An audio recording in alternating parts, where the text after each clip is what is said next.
Hi hello ಎಲ್ಲರಿಗೂ ನಮಸ್ಕಾರ. Welcome back to Ambu Madhu vlogs.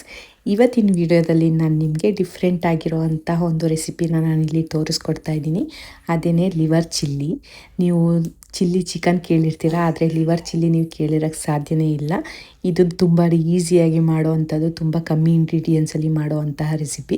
ಇದನ್ನು ಹೇಗೆ ಮಾಡೋದು ಅಂತ ನಾವಿವಾಗ ನೋಡೋಣ. ನಾನಲ್ಲೊಂದು ಪಾತ್ರೆನ ಇಟ್ಟು ಅದಕ್ಕೆ ಎಣ್ಣೆನ ಹಾಕಿ ಕಾಯೋದಕ್ಕೆ ಬಿಡ್ತೀನಿ. ಹಾಗೆ ನಾನು ಒಂದು ಈರುಳ್ಳಿನ ಈ ರೀತಿ ಸಣ್ಣದಾಗಿ ಕಟ್ ಮಾಡಿ ಅದನ್ನು ಕೂಡ ಹಾಕೋತಾ ಇದ್ದೀನಿ. ಈಗ ಅದನ್ನೆಲ್ಲನೂ ಹಾಕಿ ನಾವು ನೀಟಾಗಿ ಅದನ್ನು ಫ್ರೈ ಮಾಡ್ಕೋಬೇಕು. ಈ ಟೈಮ್ನಲ್ಲೇ ನಾನು 3 ಹಸಿಮೆಣ್ಸಿನ್ಕಾಯಿನ ನಾನು ಈ ರೀತಿ ಕಟ್ ಮಾಡಿ ಉದ್ದಕ್ಕೆ ಹಾಕೋತಾ ಇದ್ದೀನಿ. ಹಾಗೆಯೇ ನಾನು 2 ಸ್ಪೂನ್ನಷ್ಟು ಶುಂಠಿ ಬೆಳ್ಳುಳ್ಳಿ ಪೇಸ್ಟನ್ನು ಕೂಡ ನಾನಿಲ್ಲಿ ಹಾಕೋತಾ ಇದ್ದೀನಿ. ಇದು ಮನೆಯಲ್ಲೇ ಸಿಗುವಂಥ ಶುಂಠಿ ಬೆಳ್ಳುಳ್ಳಿ ಪೇಸ್ಟ್ ಹಾಕೋತಾ ಇದ್ದೀನಿ ನಾನು. ಹಾಗೆಯೇ ನಾನು ಅದನ್ನೆಲ್ಲನೂ ಹಾಕಿ ನೀಟಾಗಿ ನಾನು ಫ್ರೈ ಮಾಡ್ಕೋತಾ ಇದ್ದೀನಿ. ಈಗ ಅದೆಲ್ಲ ಆದಮೇಲೆ ನಾನು ಕರಿಬೇವು ಸೊಪ್ಪನ್ನು ಕೂಡ ಹಾಕೋತಾ ಇದ್ದೀನಿ. ಕರಿಬೇವು ಸೊಪ್ಪು ಇದಕ್ಕೆ ಮೇನ್ ಇಂಗ್ರೀಡಿಯೆಂಟ್ಸ್ ಅಂತಲೇ ಹೇಳ್ಬೋದು. ಆದಷ್ಟು ನೀವು ಅದಕ್ಕೆ ಜಾಸ್ತಿ ಹಾಕಿದಷ್ಟು ಇದು ತುಂಬ ಟೇಸ್ಟಿಯಾಗಿರುತ್ತೆ. ಈಗ ಅದೆಲ್ಲ ಫ್ರೈ ಆದಮೇಲೆ ತೊಳೆದು ಇಟ್ಕೊಂಡಿರೋ ಅಂತಹ ಲಿವರ್ ಮತ್ತು ಗುಂಡ್ಕಾಯಿನ ನಾನು ಹಾಕೋತಾ ಇದ್ದೀನಿ.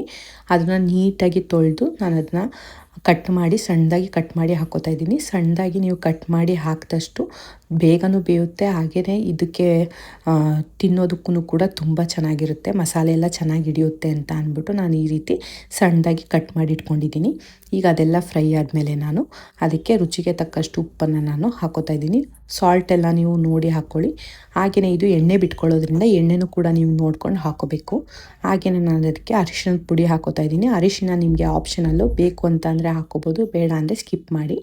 ಹಾಗೆ ನಾನು ಅದನ್ನು ಹಾಕಿ ನಾನು ಆಲ್ಮೋಸ್ಟ್ ಎಲ್ಲ ನಾನ್ ವೆಜ್ಗಳಿಗೂ ನಾನು ಅರಿಶಿಣ ಯೂಸ್ ಮಾಡ್ತೀನಿ. ಅದರಿಂದ ಯೂಸ್ ಮಾಡಿದ್ರೆ ತುಂಬ ಒಳ್ಳೆಯದು, ಇಲ್ಲ ಅಂತ ಅಂದರೆ ಬೇಡ. ಈಗ ನಾನು ಅದಕ್ಕೆ ಒಂದು ಅರ್ಧ ಮುಕ್ಕಾಲು ಸ್ಪೂನಷ್ಟು ನಾನು ಮನೆಯಲ್ಲೇ ಸಿಗೋವಂಥ ಖಾರದ ಪುಡಿನ ನಾನಿಲ್ಲಿ ಹಾಕೋತಾ ಇದ್ದೀನಿ. ನೀವು ಬೇಕಾದ್ರೆ ರೆಡ್ ಚಿಲ್ಲಿ ಪೌಡರ್ ಕೂಡ ಯೂಸ್ ಮಾಡ್ಬೋದು. ಹಾಗೆ ನಾನಿಲ್ಲಿ ಚಿಲ್ಲಿ ಸಾಸ್ ಏನಿತ್ತು ಮನೆಯಲ್ಲಿ ಅದನ್ನು ಕೂಡ ಹಾಕೋತಾ ಇದ್ದೀನಿ. ಸಾಸು ನೀವಿದ್ದರೆ ಹಾಕ್ಕೊಳ್ಳಿ, ಇಲ್ಲ ಅಂತ ಅಂದರೆ ಇಲ್ಲ. ಹಾಗೆ ನಾನು ಈ ಟೈಮ್ನಲ್ಲಿ ಕ್ಯಾಪ್ಸಿಕಮ್ನು ಕೂಡ ಹಾಕಿ ನಾನು ನೀಟಾಗಿ ಮಿಕ್ಸ್ ಮಾಡ್ಕೋತಾ ಇದ್ದೀನಿ. ನಿಮ್ಮ ಮನೆಯಲ್ಲಿ ಸಿಕ್ಕಿದರೆ ಮಾತ್ರ ಚಿಲ್ಲಿ ಸಾಸ್ನ ನೀವು ಹಾಕ್ಕೊಳ್ಳಿ, ಬೇಡ ಅಂತ ಅಂದರೆ ನಮಗೇನು ಅದು ಅವಶ್ಯಕತೆ ಇಲ್ಲ. ಮನೆಯಲ್ಲಿ ಇತ್ತು ಹಾಗೆಯೇ ಟೇಸ್ಟ್ ಚೆನ್ನಾಗಿರುತ್ತೆ ಅಂತ ನಾನಿಲ್ಲಿ ಹಾಕ್ಕೊಂಡಿದ್ದೀನಿ. ಈಗ ಅದನ್ನೆಲ್ಲ ನೀಟಾಗಿ ಈ ರೀತಿ ಮಿಕ್ಸ್ ಮಾಡಿಕೊಂಡು ನಾನು ಅದಕ್ಕೆ ಒಂದು ಮುಚ್ಚಳನ ಮುಚ್ಚಿ ಒಂದು ಸ್ವಲ್ಪ ಹೊತ್ತು ನಾನು ಅದನ್ನು ಬೇಯೋದಕ್ಕೆ ಬಿಡ್ತೀನಿ, ಒಂದು 5 ಮಿನಿಟ್ಸ್. ಈಗ ನೋಡ್ತಾ ಇರ್ಬೋದು ನಾನು ಮುಚ್ಚಳನ ಓಪನ್ ಮಾಡಿದಾಗ ಯಾವ ರೀತಿ ಅದು ಎಣ್ಣೆ ಬಿಟ್ಕೊಂಡು ನೀರೆಲ್ಲ ಬಿಟ್ಕೊಂಡಿದೆ ಅಂತ.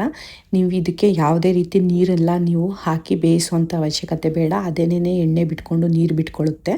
ಅದರಿಂದ ಈಗ ಅದೆಲ್ಲನೂ ನಾನು ನೀಟಾಗಿ ಮಿಕ್ಸ್ ಮಾಡಿ ಈ ಟೈಮ್ನಲ್ಲಿ ನಾನು 2 ಸ್ಪೂನ್ನಷ್ಟು ಪೆಪ್ಪರ್ ಪೌಡರ್ನ ನಾನಿಲ್ಲಿ ಹಾಕೋತಾ ಇದ್ದೀನಿ. ಪೆಪ್ಪರ್ ಪೌಡರು ಕೂಡ ಮನೆಯಲ್ಲೇನೇ ಮಾಡಿರೋ ಅಂಥದ್ದು.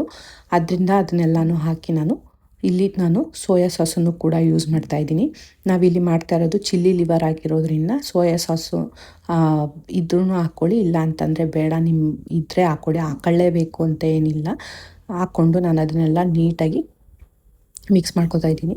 ಸೋಯಾ ಸಾಸ್ ಮತ್ತು ಚಿಲ್ಲಿ ಸಾಸ್ ನಾನು ಯಾಕೆ ಹಾಕಿದ್ದೀನಿ ಅಂತ ಅಂದರೆ ಅದು ಸ್ವಲ್ಪ ಟೇಸ್ಟ್ ಚೆನ್ನಾಗಿರುತ್ತೆ. ಹಾಗೆ ನಮಗೆ ಅದು ತಿನ್ನೋದಕ್ಕೂ ಕೂಡ ತುಂಬ ಚೆನ್ನಾಗಿರುತ್ತೆ ಅಂತ ಅಂದ್ಬಿಟ್ಟು ನಾನು ಹಾಕ್ಕೋತಾ ಇದ್ದೀನಿ. ಇಲ್ಲ ಅಂತ ಅಂದರೆ ನೀವು ಸ್ಕಿಪ್ ಮಾಡ್ಬೋದು. ಈಗ ನಾನು ಅದೇ ಟೈಮ್ನಲ್ಲಿ ಕೊತ್ತಂಬರಿ ಸೊಪ್ಪನ್ನು ಕೂಡ ಹಾಕಿ ನಾನು ನೀಟಾಗಿ ಮಿಕ್ಸ್ ಮಾಡ್ಕೋತಾ ಇದ್ದೀನಿ. ಇದು ನಿಜವಾಗ್ಲೂ ಮನೆಯಲ್ಲಿ ಟ್ರೈ ಮಾಡಿ ನನಗೆ ಹೇಗಿತ್ತು ಅಂತ ಅಂದ್ಬಿಟ್ಟು ಕಮೆಂಟ್ ಬಾಕ್ಸಲ್ಲಿ ನನಗೆ ಕಮೆಂಟ್ ಮಾಡಿ. ಮನೆಯಲ್ಲಿ ನೀವು ಕೂಡ ಟ್ರೈ ಮಾಡಿ, ನಿಜವಾಗ್ಲೂ ಎಲ್ಲರೂ ತುಂಬ ಇಷ್ಟಪಟ್ಟು ತಿಂತಾರೆ.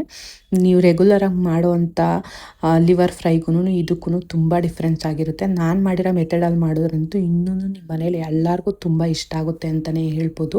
ಇನ್ನೂ ಇದೇ ಥರ ರೆಸಿಪಿ ಬೇಕು ಅಂತಲೇ ನನ್ನ ಚಾನಲ್ನ ಸಪೋರ್ಟ್ ಮಾಡಿ, ಆದಷ್ಟು ನನ್ನ ವೀಡಿಯೋಸ್ಗಳನ್ನ ಶೇರ್ ಮಾಡಿ, ಲೈಕ್ ಮಾಡಿ ಅಂತ ಹೇಳ್ತಾ, ನನ್ನ ವೀಡಿಯೋ ಇಷ್ಟ ಆಗಿದರೆ ದಯವಿಟ್ಟು ನನಗೆ ಸಪೋರ್ಟ್ ಮಾಡಿ. ಇನ್ನೂ ಹೆಚ್ಚು ವೀಡಿಯೋಗಳನ್ನ ನಾನು ಮಾಡೋದಕ್ಕೆ ನಾನು ಟ್ರೈ ಮಾಡ್ತೀನಿ ಅಂತ ಹೇಳ್ತಾ, ಥ್ಯಾಂಕ್ ಯು ಫಾರ್ ವಾಚಿಂಗ್.